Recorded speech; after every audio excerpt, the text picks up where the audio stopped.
Parece ser que estamos ahora viviendo una época en la que a la sociedad y a las personas no les interesa ser empáticos con nadie y entonces buscamos siempre el enfrentamiento. Se quedan con la idea de que el lenguaje inclusivo pues es hablar con X o cambiar todas las palabras con una letra distinta a la que normalmente se utiliza, ¿no? No, ni siquiera es que sea tan complicado, simplemente como que cambiar de perspectiva un poco y buscar alternativas, me parece muy importante. Es desde que nos están obligando a que lo usemos y pareciera que nos lo están imponiendo, ¿no? Si alguien nos invita, ¿no?, a que le nombremos de una cierta forma, también es una parte empática y me parece como que mejora las relaciones sociales, ¿no? Cosas que deberías platicar, el podcast para los que se atreven a dudar y desean comprender más allá de la superficie. Soy Patricia Podaca Roncillo, educadora y filósofa. Y yo, Tonatiu Millán, apasionado de la comunicación y el emprendimiento. Juntos fundamos Foca y Profesio, una plataforma que redefine la experiencia de la educación virtual. Y a través de este podcast nos sumergimos en temas que te harán replantearte lo que creías saber. Cosas que deberías platicar es un llamado para aquellos que no temen cuestionarlo todo. Si crees tener todas las respuestas, quizá este no sea tu lugar. Pero si eres de los que se aventura en el mar de las dudas, bienvenido a bordo. Hola, ¿cómo están? En otro episodio aquí andamos con un invitado ahora en este podcast, Cosas que deberías de platicar, y muy emocionados. Tona, ¿cómo estás?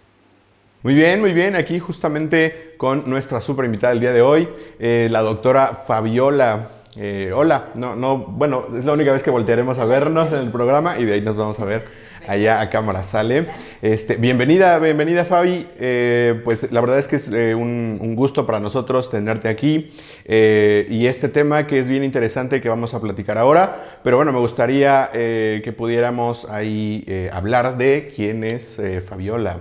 La doctora Fabiola. Claro, para presentar a nuestra invitada, Fabiola es psicóloga y es un tema que vamos a trabajar con ella. Es psicóloga con doctorado también en psicología por la Universidad Veracruzana. Además ha sido candidata a investigadora nacional por el Sistema Nacional de Investigadores, así que su punto de vista va a ser muy interesante de escucharlo. Actualmente ella se desempeña como gestora en salud dentro de la Coordinación de Salud Pública del Sistema Integral para la Salud de la Universidad Veracruzana. Y además ha facilitado a grupos reflexivos con mujeres que han vivido violencia de pareja y que se ha también desempeñado ella como docente de licenciatura en psicología, en pedagogía y en trabajo social. Bastante interesante el conocimiento que ha desarrollado nuestra invitada Fabiola, además de que ha colaborado en investigaciones sobre sexualidad adolescente, donación de órganos, actitudes y estigma hacia el aborto. Así que todo este conocimiento que tiene nuestra invitada Fabiola es muy interesante para poder escucharla, y además el tema, aquí viene lo bueno. ¿Cuál es el tema, Tona? El tema del día de hoy es un tema bien interesante, bien en tendencia, porque está por todos lados la cuestión del lenguaje inclusivo, y en este caso vamos a platicar acerca de si es un uso a partir de la búsqueda de una justicia o caemos en excesos. Este es nuestro tema del día de hoy y por supuesto que de nuevo te damos la bienvenida, Fabiola. Gracias, muchas gracias el día de hoy por invitarme y pues bueno, estaremos hablando acerca de este tema pues tan importante en la actualidad. Claro que sí, y para comenzar así vamos con nuestra primera pregunta, que en este punto le vamos a dar la palabra a Fabiola. ¿Podrías compartirnos un poquito sobre tu perspectiva sobre qué es el lenguaje inclusivo y por qué ha ganado tanta relevancia en estos últimos años? Claro, bueno, pues el lenguaje inclusivo es un tipo de comunicación, ¿no? Más bien es una propuesta de comunicación en la cual pues busca evidenciar y visibilizar todas las poblaciones, ¿no? Los diferentes grupos de personas que históricamente han sido vulnerados, que han vivido en situaciones de vulnerabilidad debido a la invisibilización, a pues a veces esta tendencia social, ¿no? A cerrarse un poco hacia lo hegemónico, es decir, hacia lo que tiene más poder, lo que se piensa que es mayoritario. Entonces, en este caso, pues entran diversos grupos, ¿no? Desde mujeres, personas de la diversidad sexual, personas indígenas, etcétera, ¿no? Entonces, el lenguaje inclusivo, ¿qué es lo que busca?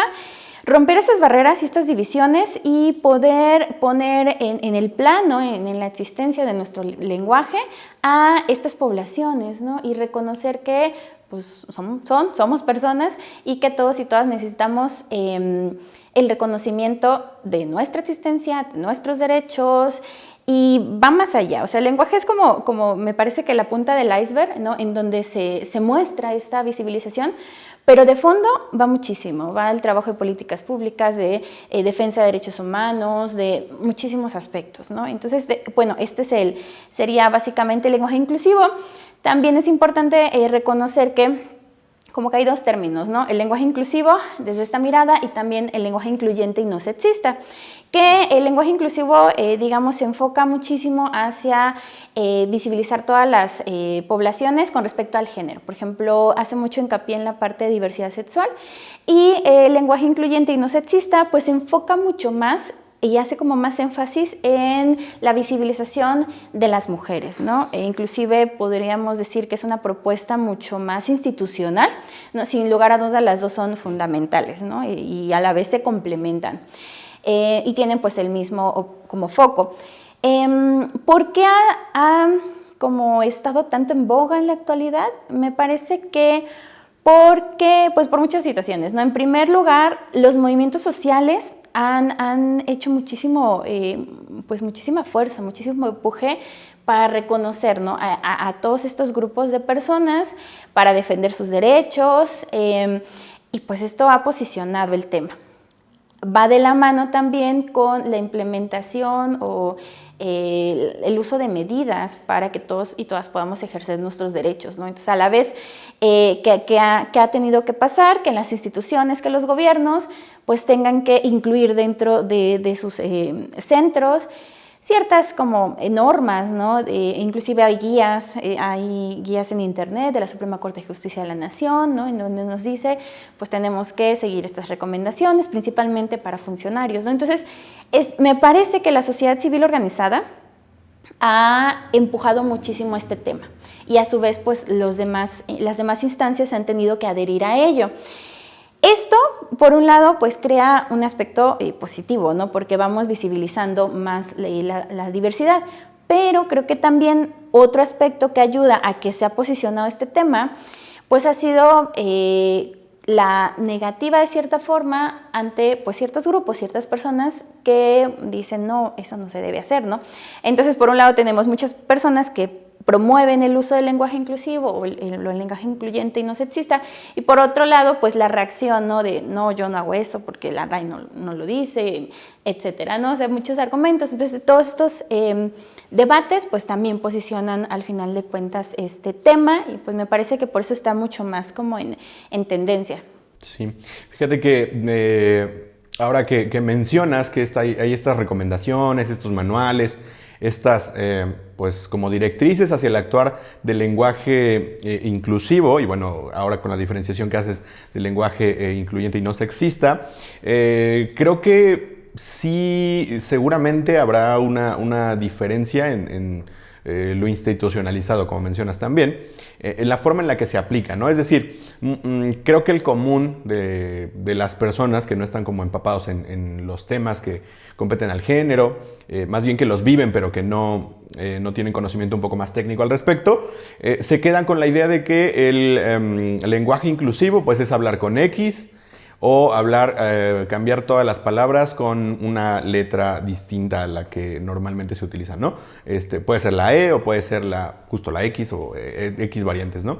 Y creo que en ese sentido pues hay diferentes variaciones que a veces podrían sentirse o podrían pensarse de que impiden el uso de este lenguaje en un contexto cotidiano, ¿no? Y pues eso supongo que hace que muchas personas lo sientan inaccesible ahí, ¿no? Y creo que, bueno, también compartirle a la audiencia, que es bien variada, o sea, hay muchas personas que ven, bueno, diferentes variedades de personas que nos ven en el podcast, yo les digo hola, y pues obviamente cada uno tendrá la forma de ver de esta cuestión del lenguaje inclusivo, ¿cierto? Vale. ¿Qué tenemos ahí, Pati? ¿Qué opinión te merece esta relevancia que ha cobrado? Pues a mí me parece que es un tema que es de seguir platicando. Claro está que es importante que nosotros también estemos abiertos a escuchar. Creo que algo que ha generado controversia es que muchas veces lo vemos desde las instituciones o desde pues la cuestión pública como una imposición, tal vez como algo que nos están obligando a hacer, pero creo que el que esté cobrando importancia, el que esté generando ahora un eco, una ola, es bueno, y nosotros como ciudadanos tendríamos que escuchar este eco, esto que está generando, que está alzando voz, y escucharlo para entenderlo, porque si nosotros empezamos a posicionarnos en una postura de no voy a escuchar, no voy a saber, ni siquiera quiero verlo, es mucho de lo que hemos, de la postura que yo he estado manejando durante todos los episodios, y es que entonces no estás pensando críticamente. Entonces no estás generando una postura crítica, simplemente te estás negando y sigues, pues sigues defendiendo tus prejuicios y sigues defendiendo estos principios que quizá aún no has cuestionado, y que sin mente abierta, sin la oportunidad para entender qué es lo que está sucediendo y por qué está sucediendo en esta época, porque creo que ese es un punto importante. ¿Por qué en estos últimos años y no en los anteriores, cuando ya había posturas que ya podían decir que empezaban a impulsar este lenguaje inclusivo? Entonces, ahora en esto es por toda esta cuestión de cambios en la cuestión política, leyes, apertura a tener más derechos para las diversidades, y eso es lo que ha generado que este tema del lenguaje inclusivo ahora tenga más interés, ¿no? Y creo que aquí una pregunta que me gustaría que platicáramos más, y es que si el lenguaje inclusivo, como ya lo estamos viendo, está hablando de hacer visibles a estos grupos, de poder hablar de estos grupos de personas que son a veces sin derechos o que no tienen derechos, en realidad, ¿cómo sería la contribución del lenguaje inclusivo? ¿Cómo contribuye, así de forma como un poquito más explicada, más detalladamente, cómo contribuye el lenguaje inclusivo a hacer visibles a estos grupos que son invisibilizados o que son vulnerados? Claro, creo que ahí hay un punto bien interesante, ¿no? Su inclusión simbólica, digamos, dentro de la forma de hablar, que sería obviamente el lenguaje, ya tiene por sí misma una ganancia, ¿no? Que es decir, que se reconozca la existencia de estas diversidades, ya sea en la cuestión de género, ya sea en la cuestión de etnia, ya sea en la cuestión de, pues no sé si llamarlo raza, pero en el color de piel, etcétera, ¿no? Que eso indica además parte de cierto identitario ahí, ¿no? Creo que ese reconocimiento ya tiene por ahí un lugar.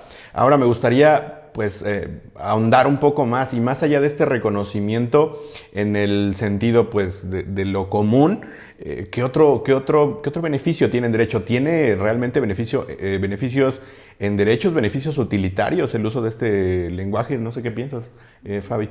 Sí, claro, tiene muchísimos pues beneficios, porque me parece que el primero, ¿no? es el reconocimiento. O sea, desde ahí es fundamental el reconocer los derechos de las personas, su existencia en sí, ¿no?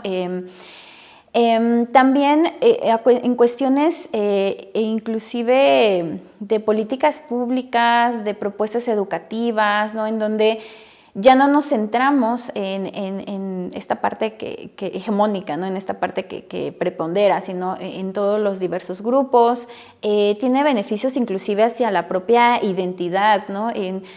Ha habido videos recientemente que, si bien no van propiamente hacia el lenguaje inclusivo, sí van hacia el reconocimiento de otros tipos de colores de piel, ¿no? Recuerdo el hecho de que en la televisión veamos a una actriz de otro color que no sea blanco, ¿no? Pues ahí dices, yo tengo oportunidad, o también yo ahí sí me reconozco, etcétera. Entonces también desde el lenguaje podemos empezar a ver si se me está reconociendo, ¿no? Esta parte de identidad creo que también es fundamental.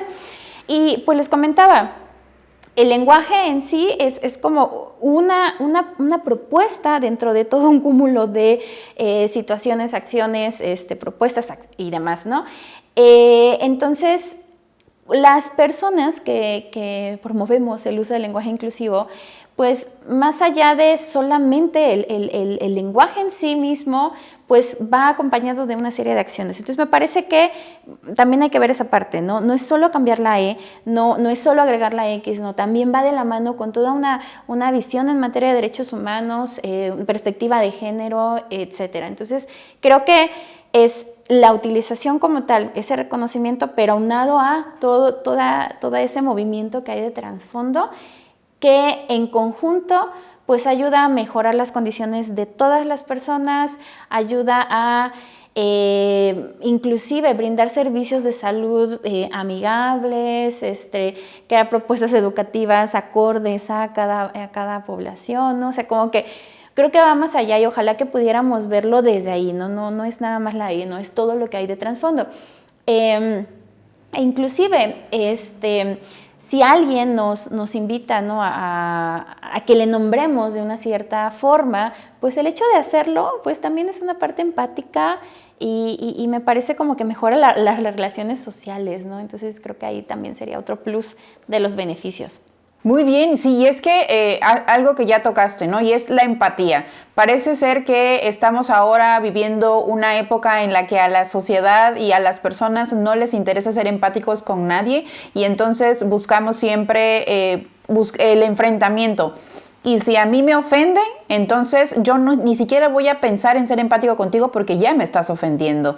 Y creo que ahí es algo importante de resaltar porque parece ser que la percepción que se da del lenguaje inclusivo es desde que nos están obligando a que lo usemos y pareciera que nos lo están imponiendo, ¿no?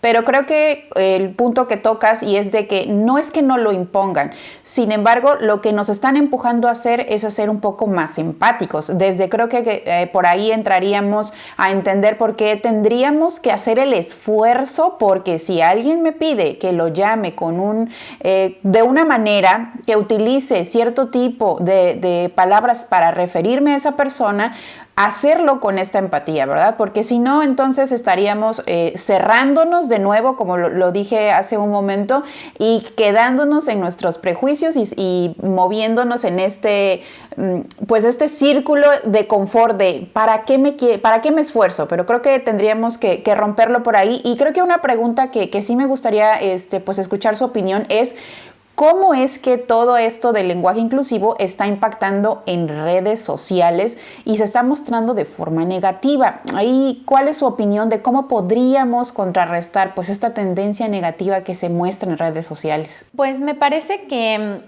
una de las piezas fundamentales es hacer alusión a esta parte empática de la que hablas, ¿no? Inclusive en ponernos, pues la empatía, ¿no? Al final de cuentas es ponernos en el lugar de otras personas, entonces ponernos en ese lugar, ¿no?